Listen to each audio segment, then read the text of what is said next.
गणेश जी प्रथम पूज्य क्यों बने आप सब जानते हैं। एक बार भगवान शिव कार्तिकेय जी से और भगवान गणेश जी से बोले कि जाओ पृथ्वी की परिक्रमा करके आओ।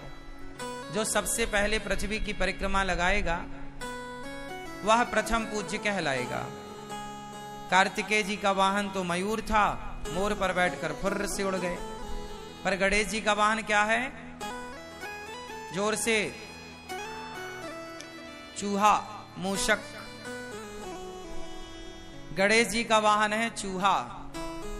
तो गणेश जी धीरे धीरे चले। अब गणेश जी जब चले तो गणेश जी सोचे कि मैं पूरी पृथ्वी की परिक्रमा कैसे लगाऊं। बोले संपूर्ण विश्व माता पिता में समाया है, क्योंकि माता पिता में हम समाये थे। माता पिता से ही ये संसार प्रकट होता है। इस संसार में कोई भी हो, बिना माँ बाप के संसार में आने की इजाजत नहीं है। भगवान ही क्यों ना हो, उनको भी माता पिता का आश्रय लेना पड़ा। देवकी वसुदेव, कौशल्या, दशरथ जी। इस संसार में ऐसा कोई नहीं है जो भगवान भी माँ बाप के बिना आए। तो चाहे चींटी हो या हाथी हो, इंसान हो या पक्षी हो, सबको आने के लिए किसका आश्रय लेना पड़ता है? माता पिता का। तो माता पिता ही ये सृष्टि को उत्पन्न करने वाले हैं, सृष्टि को रचने वाले हैं। इसलिए गणेश जी ने सोचा कि माँ बाप को प्रणाम कर लूं, परिक्रमा कर लूं, तो संपूर्ण पृथ्वी की परिक्रमा करने का हमें फल मिल जाएगा। गणेश जी ने माँ बाप की परिक्रमा लगाई, और जैसे ही माँ बाप की परिक्रमा लगाई, पूरी पृथ्वी की परिक्रमा लगाकर कार्तिकेय जी आए। बोले हम तो देखो पहले परिक्रमा लगा के आ गए, अब हमारी प्रथम पूजा होनी चाहिए। शंकर जी बोले आपने प्रथम परिक्रमा नहीं लगाई विश्व की, तो किसने लगा दी? बोले गणेश जी ने। कैसे लगाई? बोले इन्होंने हमारी परिक्रमा लगाई, पार्वती और शिव की। शिव पार्वती की एक परिक्रमा लगा ली तो पूरे ब्रह्मांड की परिक्रमा लगाने का उन्हें फल मिल गया। कार्तिकेय जी को गुस्सा आई और क्रोध में आकर कार्तिकेय जी ने एक छोटा सा प्रहार कर दिया गणेश जी के ऊपर। तो वो प्रहार जाकर गणेश जी के दांत में लगा, तो गणेश जी का एक दांत टूट गया। तब से उनका नाम पड़ा एकदंत। क्या नाम पड़ा? एकदंत दयावंत चार भुजाधारी, माथे सिंदूर सोहे। तो गणेश जी का नाम एकदंत। तो कार्तिकेय जी और गणेश जी के बीच में जो शर्त लगी तो गणेश जी जीत गए। तो गणेश जी ने माँ बाप की परिक्रमा की, तब से गणेश जी प्रथम पूज्य हो गए कि गणेश जी जैसी बुद्धि किसी के पास नहीं है। इसलिए गणेश जी बुद्धि के अधिष्ठात्र बन गए, बुद्धि के देवता बन गए। गणेश जी किसके देवता हैं? जोर से। गणेश जी बुद्धि के देवता हैं। जिसे बुद्धि चाहिए वो गणेश जी के पास जाए। गणेश जी बुद्धि के परम देवता हैं। अच्छा, गणेश जी का वाहन है चूहा। अब जरा यहां ध्यान से सुनिएगा। हमारे वेदों पुराणों ने, हमारी ऋषि मुनियों ने कितनी बढ़िया व्यवस्था की है। समझदार को इशारा काफी, ये सुना है ना आप लोगों ने। आप सब समझदार हैं, इसलिए हम इशारे करते चलेंगे। देखो गणेश जी बुद्धि है, और गणेश जी का वाहन क्या है?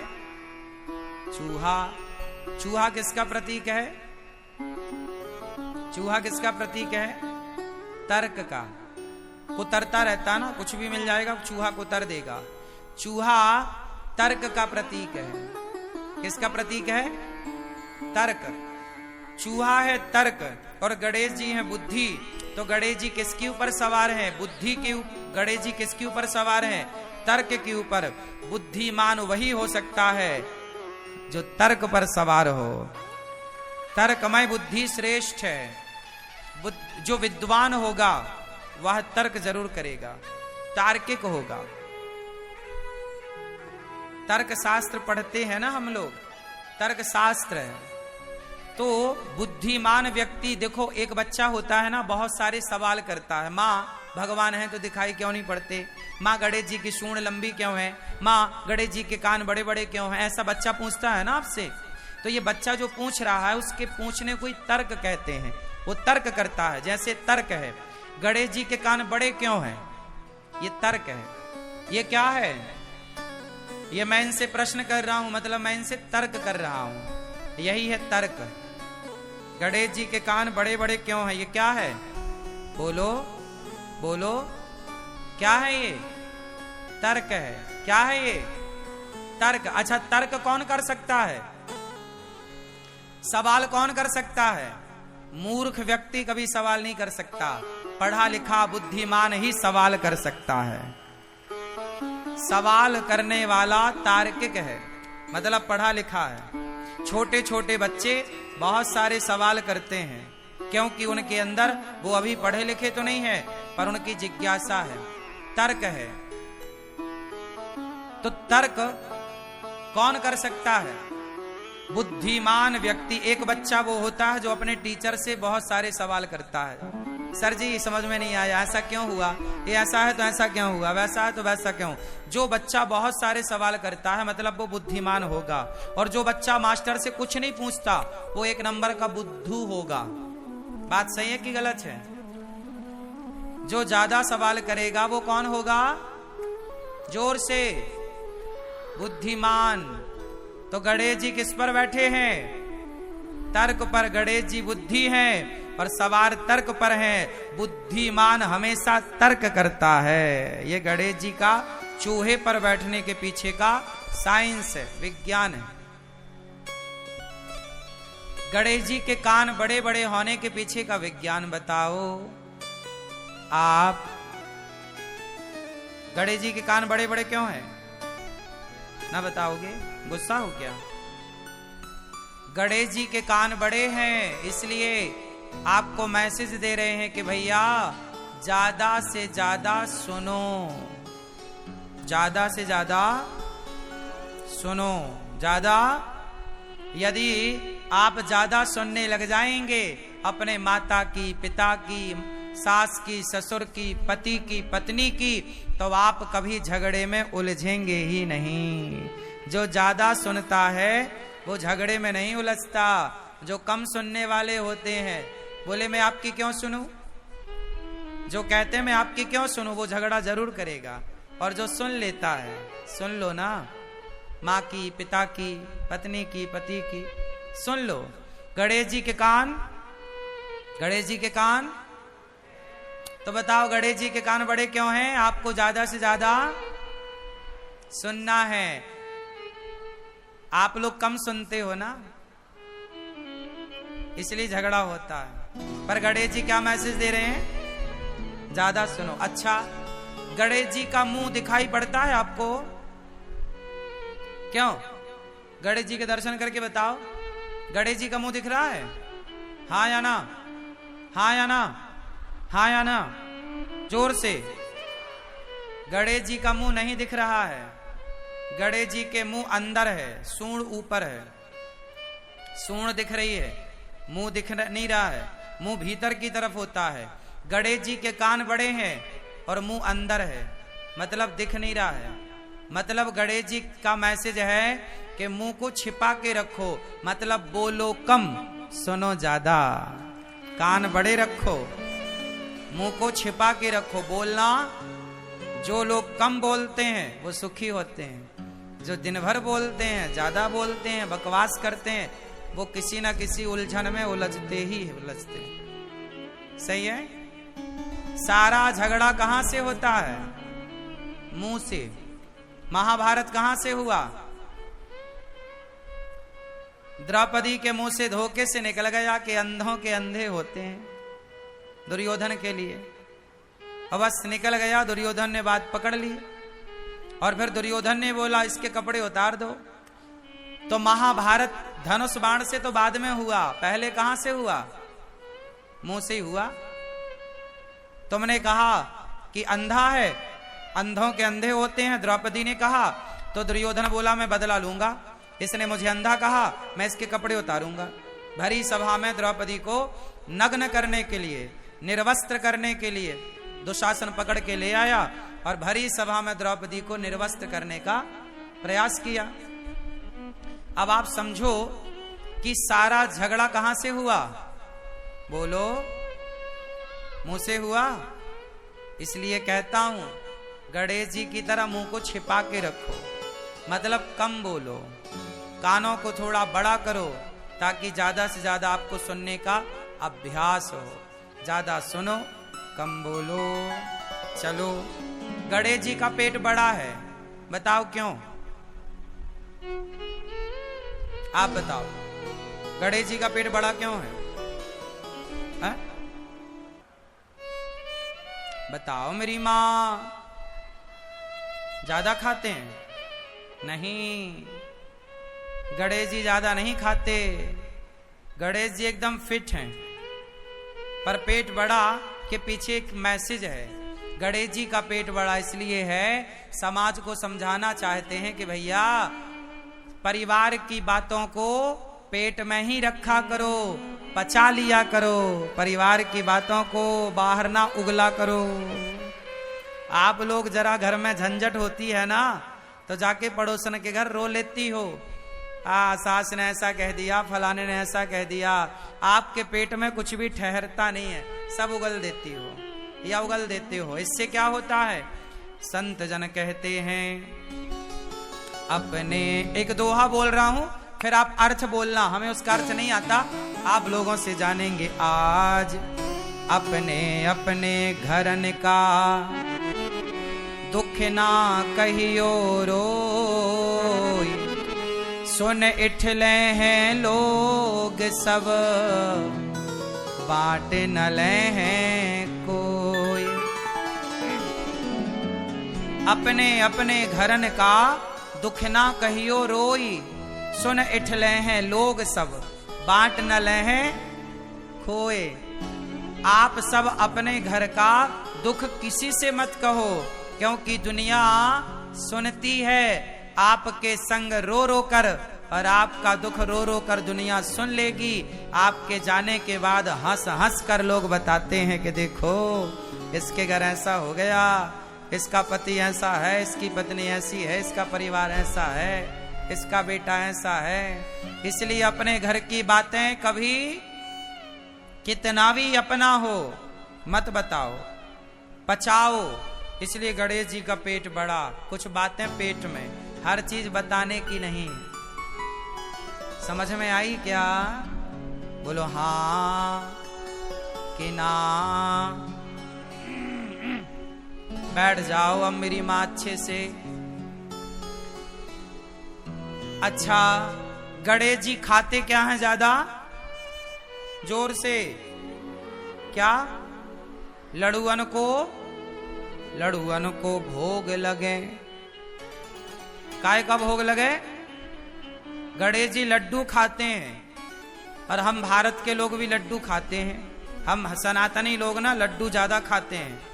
हमारे यहाँ मकर संक्रांति आती है तो लड्डू बनते हैं, गणेश उत्सव आता है तो मोदक बनते हैं। महाराष्ट्र में मोदक एक प्रकार का लड्डू ही होता है, पर लड्डू की बड़ी परंपरा है हमारे भारत में। क्यों? भारत में अनेक क्षेत्र में अनेक प्रकार के लड्डू बनाए जाते हैं। बेसन के लड्डू, तिल के लड्डू, है ना, और ना जाने किस किस के लड्डू आप सब बनाती होंगी मेरी माँ, और लोग खाते भी होंगे। अनेक अनेक लड्डू हम सब बना के खाते हैं। मोतीचूर के लड्डू, हाँ या ना, राजगिर के लड्डू, फला फला फला खूब सारे लड्डू। गणेश जी को लड्डू बड़ा पसंद है। क्यों? मैसेज क्या है लड्डू के पीछे? आप लोग लड्डू के पीछे का मैसेज समझिए, विज्ञान समझिए। लड्डू बनता है बहुत सारे दानों को जोड़कर। जैसे तिल का लड्डू बनाना है तो ढेर सारी तिल लेनी पड़ेगी और सारे तिल के दाने को जोड़ना पड़ेगा। जब जोड़ के एक कर दोगे तो लड्डू तैयार। एक दाने को दूसरे दाने से जोड़ा जाता है। बोलो हाँ। दाने को दाने से जोड़ दो, लड्डू तैयार। यही है लड्डू कि जैसे एक दाने को दूसरे दाने से अनेक दानों को जोड़कर एक कर दिया जाए, उसी प्रकार परिवार में 10 लोग हो या 20 लोग हो, गांव में 50 लोग हो या 1000 लोग हो, लड्डू की तरह संगठित होना चाहिए। लड्डू की तरह बोलो। जैसे लड्डू बहुत सारे दानों को जोड़कर एक होता है, ऐसे आपको एक रहना चाहिए। यदि आप सनातनी एक होते तो हमारा भारत कभी गुलाम ना होता। गुलाम हुआ ही इसलिए कि तुम विभाजित हो गए, जातवाद में बट गए, ऊंच नीच में बट गए, छोटे बड़े में बट गए, अमीरी गरीबी में बट गए। यदि बटे ना होते तो क्या मजाल मुगलों की और अंग्रेजों की कि तुम्हारे देश पर आक्रमण करते और जीतते। आते, चलो आते तो तुम संगठित होते तो पछाड़ देते, पर तुम हार गए क्योंकि तुम बिखर गए। लड्डू यदि बिखर गया, दाने दाने अलग हो गए, तो वो लड्डू कहां रहा? लड्डू तो तब तक है जब तक वो एक है, जुड़ा है, संगठित है। बस यही है। गणेश जी लड्डू खा के आपको कहते हैं कि मेरे भारतवासियों, मेरे सनातनियों, गणेश को मानने वाला प्रत्येक व्यक्ति सुन ले कि गणेश की पूजा करते हो तो लड्डू की तरह, लड्डू जैसे दाने को दाने से जोड़ के रखता है, आप भी सारे गणेश के पुजारी जुड़ के रहिए, सनातनी संगठित रहिए उस लड्डू की तरह। और लड्डू में मिठास भी होती है। संगठित तो रहना है पर आपस के रिश्तों में मिठास हो। क्या हो? रिश्तों में क्या हो? परिवार संगठित रहे लड्डू की तरह और मिठास, मीठे मिठास से भरा रहे।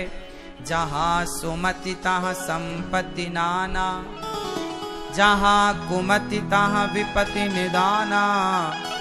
संगठित रहो। गणेश जी की नाक बड़ी है। बोलो हाँ, गणेश जी की नाक बड़ी है। चलो अब इसका मतलब आप बताओ। ये चश्मा वाली बहन बताएंगी, सब हमने बताया, कुछ आप बताओ। गणेश जी की नाक क्यों बड़ी है? बैठे बैठे बताओ। नहीं पता? क्यों? आप बताओ। नहीं बताओगे ना? कुछ कसम खा के आए हो, कुछ नहीं बताऊंगा, है ना? गणेश जी की नाक बड़ी है। समाज में कुछ ऐसा काम करो अपनी बुद्धिमत्ता से, आप समाज में इतने बड़े पद, बड़े नाम तक पहुंचो कि समाज में आपके सम्मान की नाक बड़ी हो। कभी नाक ना कटा लेना, कोई ऐसा गलत काम ना कर लेना कि आपकी नाक कट जाए। नाक बड़ी होनी चाहिए, मतलब आपका समाज में सम्मान होना चाहिए। आजकल के लोग सम्मान की परवाह नहीं करते और गलत काम कर लेते हैं, बाद में भले उनकी नाक कट जाए। अब देखो ना, बहुत सारे लोग हैं जो गलत काम कर रहे हैं, उन्हें जरा भी डर नहीं कि हमारे गलत काम से हमारे माँ बाप की छवि का क्या होगा, हमारे माँ बाप की नाक का क्या होगा, हमारे माँ बाप की इज्जत का क्या होगा। जब आप कोई भी अच्छा काम करते हो तो आपके माँ बाप का नाम बढ़ता है। जब कोई भी आप अच्छा कार्य करते हो तो आपके गांव का, आपके समाज का, आपके देश का नाम आपसे गौरवान्वित होता है। बोलो हाँ। और जब आप कोई भी गलत काम करते हो तो आपके माँ बाप की नाक कट जाती है। बोलो हाँ। तो गणेश जी की नाक बड़ी है कि भैया नाक बड़ी करना है, नाक कटाना नहीं है। सम्मान कमाना है, इज्जत कमानी है, नाक कटानी नहीं। ऐसे कोई काम नहीं करने जिन कामों को करने से आपका समाज में अपयश हो। सदा वही काम करो ईमानदारी से जिससे आपका समाज में यश स्थापित हो। यही कार्य करना चाहिए। बोलिए गणपति बप्पा गणेश भगवान की जय। हेलो दोस्तों, तो स्वागत है आज एक नए वीडियो के साथ। और कैसे हैं आप लोग? आशा करता हूं कि ठीक ही होंगे आप लोग।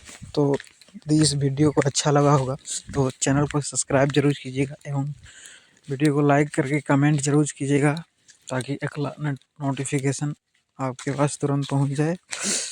तब तक बने रहिए, मिलते हैं नेक्स्ट वीडियो के साथ।